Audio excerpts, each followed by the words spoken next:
ప్రేక్షకులందరికీ నమస్కారాలు. నా పేరు డాక్టర్ మురళి అంకిరెడ్డి, ఎండి హోమియో. నేను సీనియర్ కన్సల్టెంట్ ఎట్ స్నేహ హోమియోపతిలో పనిచేస్తున్నాను. ఇవాళ మనము ప్రతి సీజన్లో వచ్చే టాన్సిలైటిస్ గురించి మాట్లాడుకుందాం. ఈ టాన్సిలైటిస్ సమస్య చిన్నపిల్లల్లో, యుక్త వయసు వాళ్ళలో మరియు వృద్ధుల్లో అందరినీ వేధిస్తుంది. ఇది రకరకాల కారణాల వల్ల వస్తూ ఉంటుంది. ముఖ్యంగా చిన్నపిల్లల్లో తీసుకుంటే 3 నుంచి 6 సంవత్సరాల వాళ్ళలో మాత్రము వైరల్ టాన్సిలైటిస్ ఎక్కువ ఉంటుంది.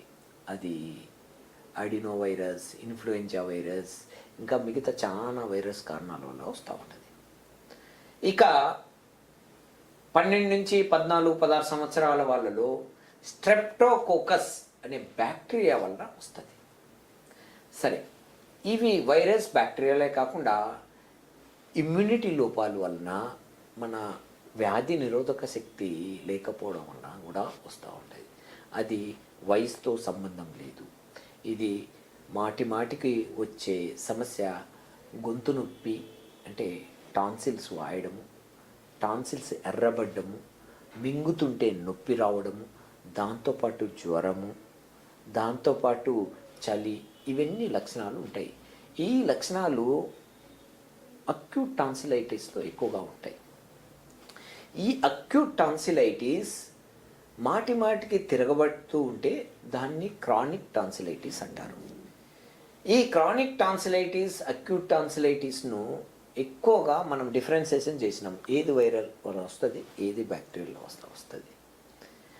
దీన్ని కారణాలు చెప్పుకున్నాము. ఇక నివారణ వచ్చేసి మనం చాలా సింపుల్ టిప్స్తో మనం హైజీన్ పాటిస్తే ఇవి రాకుండా నివారించవచ్చు. అవి ఏమిటి అంటే, మన పరిసరాలు పరిశుభ్రంగా ఉండాలి, ఫ్రిడ్జ్లో వాటర్ దాకపోవడము, తాజా పండ్లు తినడము, అపరిశుభ్ర ప్రదేశంలో నివసించకుండా ఉండడము, దాంతోపాటు మనము డైలీ రొటీన్గా యుక్త వయసు వాళ్ళుగా పెద్దవాళ్ళలో రెసిస్టెన్స్ ఇంప్రూవ్ చేయాలంటే ఎక్సర్సైజ్ చేయడము, 2 సార్లు బ్రష్ చేసుకోవడము, మన ఓరల్ హైజీన్ను బాగా పెంచుకోవాలి. సరే, ఇప్పుడు మనం కారణాలు చెప్పుకున్నాము, లక్షణాలు చెప్పుకున్నాము. ఇప్పుడు ఏమిటి దీనికి చికిత్స? ఈ చికిత్స మామూలుగా యాంటీబయాటిక్ ఇస్తూ ఉంటారు. కొందరికి తగ్గుతుంది, కొందరికి వస్తూ ఉంటుంది, మాటికి వస్తూ ఉంటే ఇంకా వాళ్ళు ఆపరేషన్ సరైనమంటారు. ఈ టాన్సిలెక్టమీ ఆపరేషన్ చేయడం వల్ల కొన్ని అడ్వాంటేజెస్ ఉన్నాయి, కొన్ని డిసడ్వాంటేజెస్ ఉన్నాయి. 3వ గ్రేడు, 4వ గ్రేడ్ కంపల్సరీ ఆపరేషన్ చేయించుకోవాల్సిందే. చేయించుకోకపోతే ఆ ఇన్ఫెక్షన్ మన గొంతులోంచి లంగ్స్కి పోవడం కానీ, రక్తంలో పోవడం కానీ, దానివల్ల కొన్నిసార్లు ప్రాణాంతకం కూడా కావచ్చు. ఈ టాన్సిలైటిస్ను నివారించడంతో పాటు మనము నెక్స్ట్ తీసుకోవాల్సిన జాగ్రత్తలు కూడా చాలా ముఖ్యం. అవి మన హోమియోపతి మందులు వాడుతూ దీన్ని ఆపరేషన్ను నివారించవచ్చు. దీంట్లో అక్యూట్ టాన్సిలైటిస్లో ముఖ్యంగా బెల్లడోనా, హెపార్సల్ఫ్, అకోనైట్ అనే చాలా మెడిసిన్స్, ఫెరాంఫాస్ మందులు చాలా అద్భుతంగా పనిచేస్తాయి.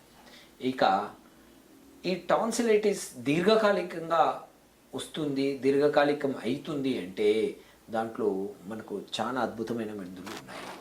దాంట్లో గయాకం ఉంది, మెర్క్సాల్ అనే మందు ఉంది, సైలీసియా అనే మందు ఉంది. దీంతోపాటు ఫైటోలికా, క్యాప్సికమ్, ఇంకా కల్కేరియా, పల్సటిల్లా ఇలాంటి మందులు, లైకోపోడియం మందులు ఉన్నాయి. ఇప్పుడు కుడివైపు టాన్సిల్స్కు మెర్క్ అయోడ్ ఫ్లేవం పనిచేస్తుంది, ఎడమవైపు టాన్సిల్స్కు మెర్క్ అయోడ్ రూబ్రం పనిచేస్తుంది.